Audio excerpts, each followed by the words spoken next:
Martin Waldseemüller and Matthias Ringmann encountered the documents written by Amerigo Vespucci and other explorers. These documents, combined with the previous maps written by Ptolemy and the exchange of this information to Waldseemüller and Ringmann, led to the creation of the first map that labeled the newly discovered continent now known as America. Throughout the world and the entire history of civilized man, we have been fascinated by the world around us, for its relevance to the way we live. We express these urges to explore through the maps that we create. Maps are the best way to trace the evolution of civilized man. The Waldseemüller World Map of 1507 led scholars of the day to encounter a new ideology, the idea of a new continent. Claudius Ptolemy, also known as the father of geography, was a Greco-Roman scholar of Alexandria during the 1st century. In his textbook, Geography, he introduced the scientific method of projecting a globe onto a flat piece of paper. Ptolemy's book became the template for geography and cartography for the next millennium. The Ptolemy world map was structured from the Canary Islands in the west to Korea in the east. His northernmost point was Thule, also identified as modern-day Scandinavia, or the Orkney Islands.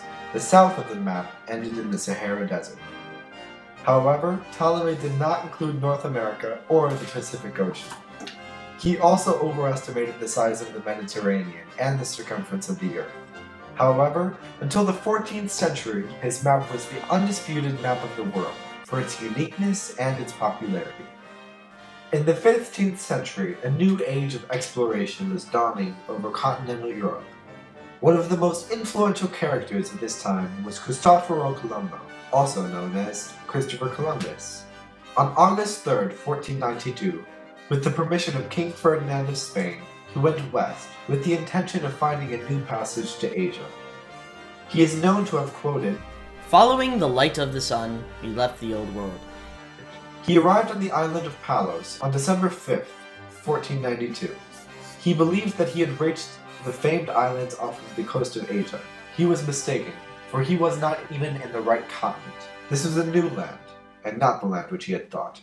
He went to his grave, bearing these incorrect thoughts. At this time in the age of exploration, most people seeking fame would become explorers. In fact, this urge caused the New World to be discovered within a surprisingly short period of time. One of these explorers was the Italian Amerigo Vespucci. He sailed from Cadiz, Spain, and arrived in the New World near the Cape of St. Roge, Vespucci would make several journeys to the Americas between 1499 and 1504. On his second journey, he sailed from Port Lisbon, Spain, in 1501, again to St. Rouge. During this voyage, he noted that the Amazon River would have been too large to have flowed from a lake, like the Asian rivers. He predicted correctly that the Amazon flowed from a sea, not a lake. This was a turning point in geography, as we realized that this new passage to Asia was actually to a new world. He sailed from Lisbon to Cape Frio, near modern-day Rio. After his voyages, he retired as an acclaimed explorer and visionary. He then published his journals that he took during the voyages. These journals became inspiration for Waldseemüller. Around the same time in France, a group of ambitious scholars, financed by the Duke of Lorraine, René II, were intrigued by the information they were encountering from the explorations of Columbus and Vespucci, and other explorers of the day. Martin Waldseemüller and Matthias Ringmann were both learned scholars in the Gymnasium of Vaugnacy in Saint-Dié. Vespucci had recently published the letters of his voyages to Europe, which were widely distributed. Waldseemüller and Ringmann encountered the diaries sometime between 1505 and 1506, using the standards of the ancient master Ptolemy and the new information from Vespucci and other mariners of the day. They worked to create an accurate map of the known world. The map is particularly famous for being the first to apply the name America to the New World.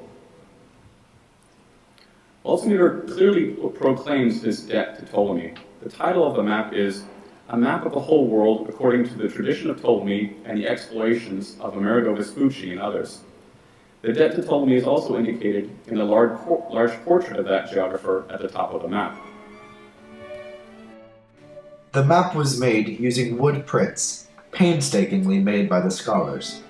If one were to look at the map, they would find certain spots in which the woodblocks failed, and the scholars had to recut and reprint the map. In 1507, Waldseemüller and Ringmann reprinted a radical new map that showed not only a new ocean, the Pacific, but an entirely new continent they named America. This shook the academic community because of their deviation from the trusted maps of the ancients. In addition to the map, Waldseemüller and Ringmann published a booklet called Cosmographia Introductio, which explained to the purchaser the naming of the new continent. It also gave insight onto how to read the map and the basics of the math necessary to understand the notation. Though the Waldseemüller world map of 1507 went down in history as Waldseemüller's map, the influence of Ringmann and possibly Vespucci cannot be overstated. They were greatly influential to the process of creating the map, and rumor has it that Vespucci himself also played a role in the creation of the map, due to his first-hand experience. The amazing thing about this map is how revolutionarily accurate it was.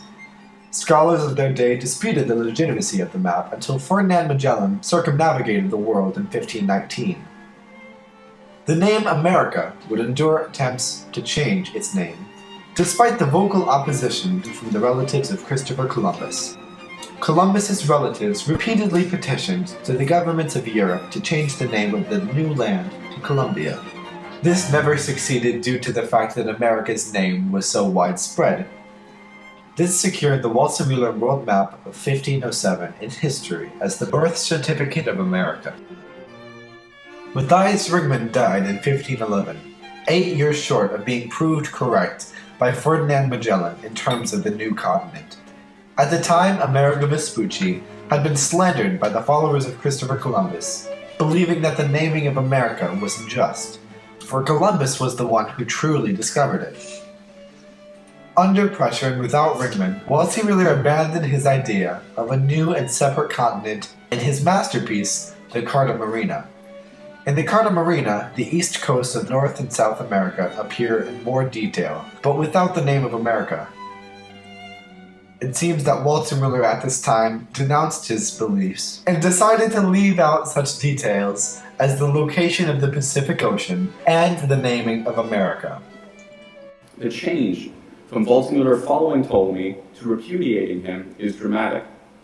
In a long introductory text in the lower left corner of the Carta Marina, Waldseemüller discusses his earlier map and his reasons for creating a new one. He concedes that a map of ancient place names, like the 1507 map, is of limited utility since it is difficult to recognize modern places according to their ancient names. He also remarks that recent explorers have detected various errors in the geographical writings of the ancient, particularly in Ptolemy's geography. He then writes, "Moved by these considerations, I have added this second image of my world to the first, so that while in the first one there is an image of the whole world, land and sea, according to ancient authors, in this one would shine forth not just the new and present face of the world, but also the things added in the intervening times. Therefore, it seemed good to call this image and description of the whole world a Carta Marina, in which, as far as the depiction of the oceans, I have followed the common and tried and true indications of nautical charts." Maps still serve the same purpose that they did centuries ago. Although we may now have GPS and satellite imaging, we still use maps to find our way in the world. The reality that we live in America bears witness to the importance of Vespucci's journeys and the ideas of the Waldseemüller maps of 1507. The map led scholars of the day to encounter, for the first time, the idea of a new continent, stopping the exchange of the false idea that there were only 3 continents, Europe, Asia, and Africa, to include the correct idea of a North and South America.